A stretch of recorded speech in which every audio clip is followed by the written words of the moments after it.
Today I'm going to swap my RAM 1500 stock key fob case with the aftermarket one by AJT Design. My RAM 1500 stock key fob, I think it's made of soft brittle plastic, and even the rubber parts for the buttons, it doesn't give me confidence that they will last long. Feels like at least the rubber is thin over the buttons. So AJT Design, on the other hand, they have a hard plastic case with the hard touch buttons. I mean, this is just my preference, so hence I'm moving forward with the switch. This is my first key. I've already done this yesterday, and I'm going to do the second one.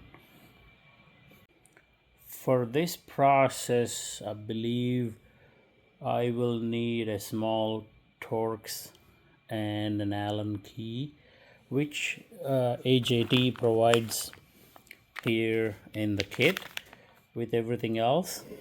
So we will open that and we'll see what's in the kit. This is the aftermarket key fob case by AJT for RAM 1500. So if I drop the contents of this here, sticker, I believe that's a decal, and their card, and what else is in here? So we have a Torx driver and a key fob case, hard plastic, and they also give the Allen screws with the Allen key, and the buttons.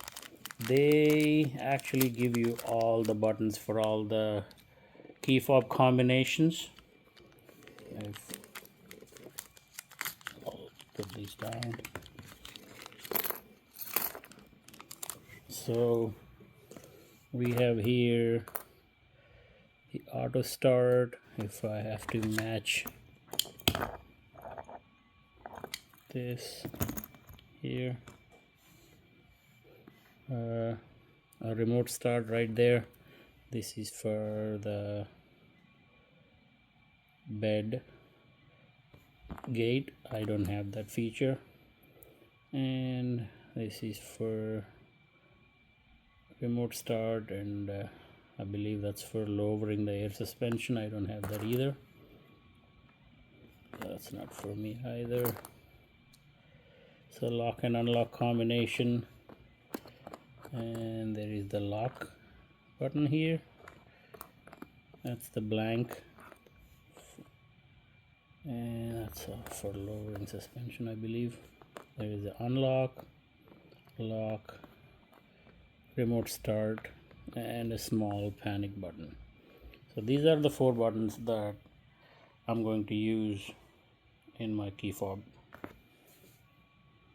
The next step in the process is to take this cover off my key fob. I got these off Amazon maybe a week after I bought the truck, because I realized the key fob is so brittle. It actually cracked and broke not this fob, my other fob. So hence I got these latex covers for these.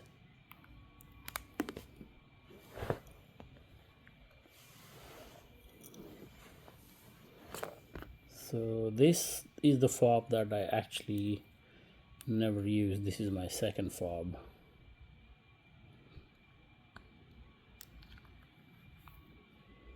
So if I have to try, this is a bit tighter than my first one, because since I've used that, I guess that came out pretty easily, but this one's fighting me. It's pretty hard. It's coming out nonetheless.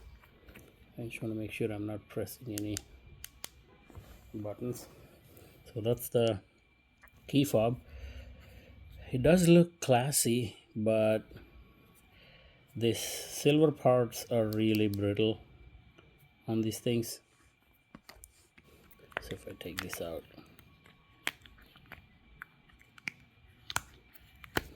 so once I change the fobs casings, I have no use for those sleeves.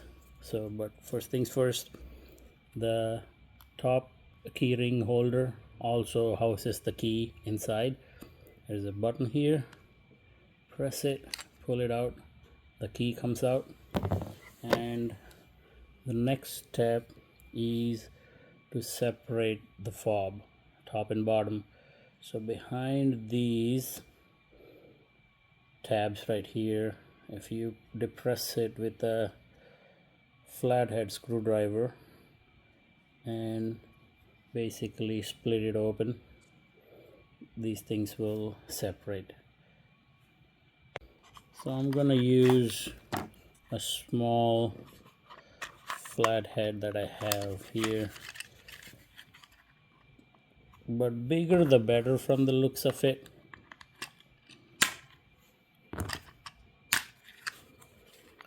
So I'm gonna use this one. Just need to be careful. If need be, you might wear some gloves, that way you don't stab yourself with these screwdrivers.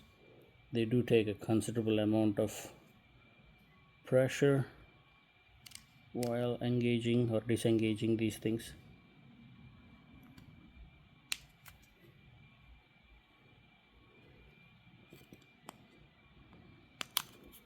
Okay, I got that part. So split.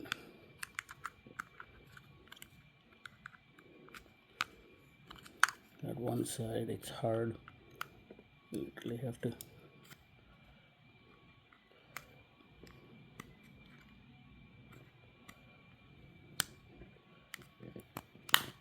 okay, that seems to have come off. Okay, so that's the back of the fob casing. So there is the battery here, Panasonic CR2450 3 volts. So there are 4 torque screws here, 1 2 3 4, and 2 more underneath this. So once I remove those with the supplied Torx bit, these things come off pretty easily.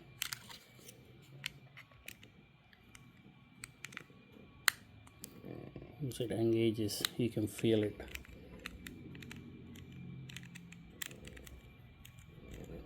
Since you don't need to use these Torx bits in the new key fob case, even if you lose it, it's not a problem unless you're planning on putting this back together sometime in the future.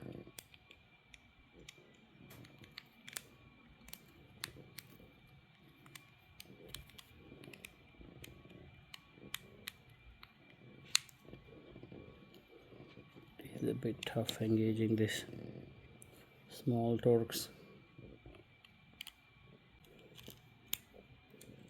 Okay, that's out. That's 2.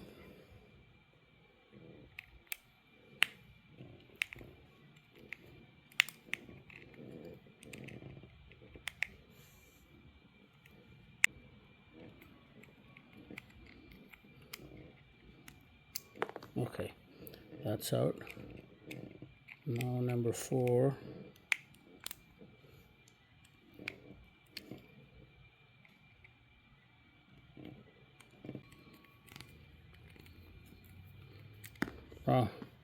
This kit Torx bit works fine. So that comes out. Seems to be catching little glue. Okay, so that little piece is out. So 2 more Torx screws.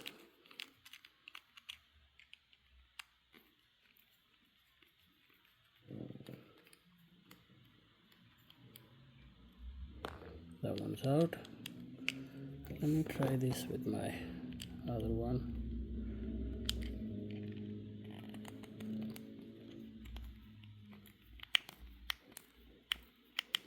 Yeah, it's turning. Still slipping a little bit here and there, but it is coming out. So all the screws are out. You can actually put a tab right here.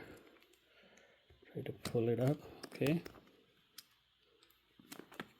and maybe on this side a little bit. Okay, there, battery came out. You can reuse that one. So this is the battery housing that can go. I don't know what this spring setup is here. Oh, that's for the push button spring setup, I see. Okay, so you can keep that. So now here is the circuit board, and you need this gasket as well, this rubber sleeve. Just be careful not to tear it. This is catching something here. Okay, out. Alright, so now the disassembly of the old remote is done. So let's start putting the new key fob case together, starting with the buttons. So we start here. First one to go is unlock button. As you can see, these things can only go one way, the taperings and the tapering on there. So just be a little patient when you're dropping these buttons in. Lock button, no tapered ends. Then the remote start, it has a taper at the bottom. And lastly, panic button.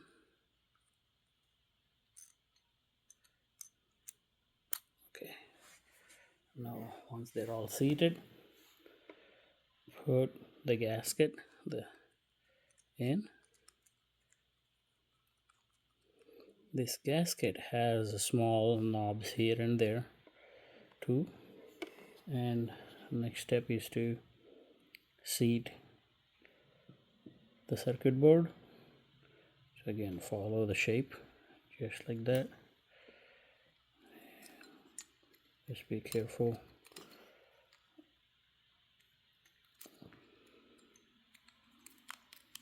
Okay, so this sits in, and the gasket actually forms a little bit of groove on the top of it, so it kind of sits inside the groove of the gasket. Once you compress it, it'll seat itself on the gasket. Then the next step, before we do that, get your screws ready, the Allen screws. So we have 4 screws and an Allen key. The battery goes negative side down. I'll leave it there like that for now. And the key is, see this curve needs to hook the battery inside on that edge and push into the contact, metal contact. So that's what needs to happen. So in order for that, just slide it backwards. This thing is a little bit tricky part. Okay. Alright, you heard the snap. So that looks like it's set there. I have connection. So now I'm gonna start putting the screws. This goes on the other side. To handle this, it's a bit of a circus holding these things in place, trying not to press the buttons. Okay.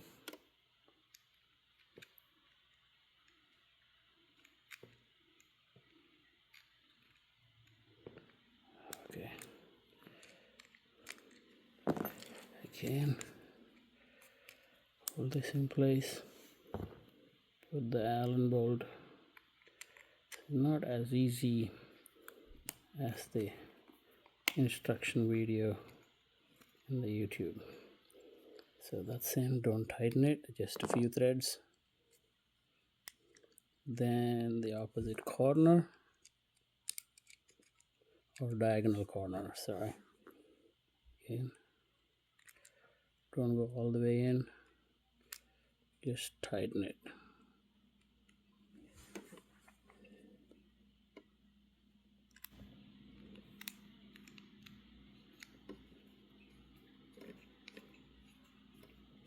Okay, that's in.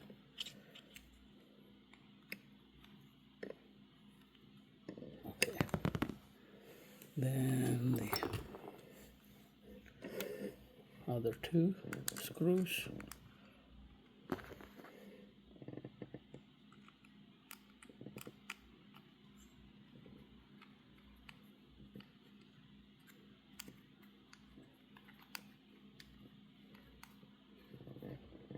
Okay, if you hold the case in tight like this while putting the screws in, they go in very easily.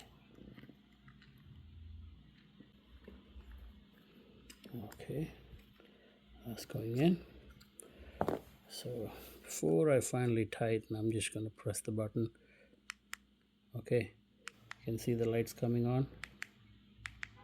Okay, and you heard the car. So I'm just going to go ahead and tighten these. Okay. Shit.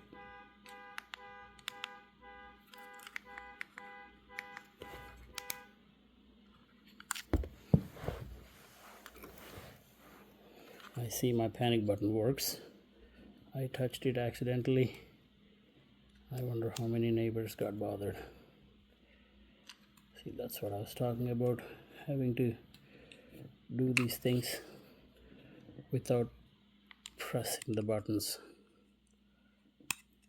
And one reminder, these screws are going into plastic, so don't over tighten. Snug fit is what I'm going for. Hey, if you over tighten, the case will break and all is for nothing. Now